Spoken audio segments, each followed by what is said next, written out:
Hello, hello! Good day mga ka-cutie! Nagbabalik na naman ang inyong cute na cousinera.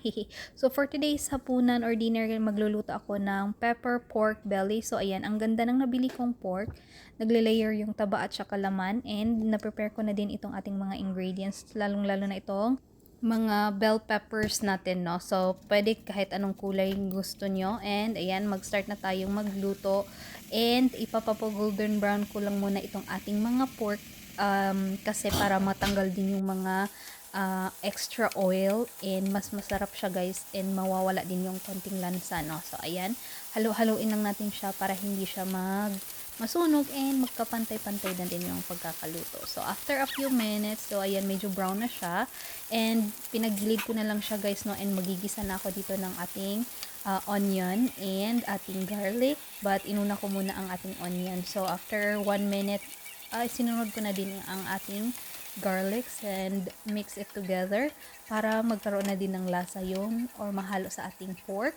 And ayan, mag-season na tayo ng liquid seasoning, original yan, soy sauce, itong ating oyster sauce, and mix it muna natin siya or i-mix together lang natin, haluin, and then mag-add ako ng black pepper, and itong konting paprika, konting salt, and mix it again.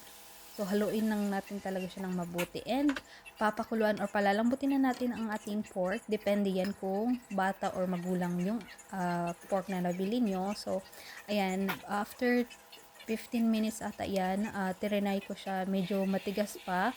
And, dinagdagan ko ng another 15 minutes. Ayan, okay na siya. Malambot na yung pork.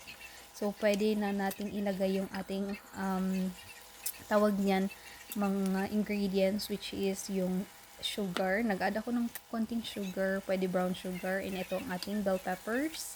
Mas maganda sana pag isa dyan is green, pero yan lang yung nabili ko. So, okay na yan.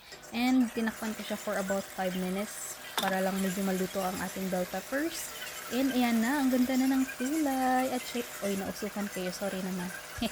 So, ayan. Naglalagay na din ako ng onion leaves for garnish. And, kung ayaw nyo, pwede rin wala. And, ayan na. So, yummy!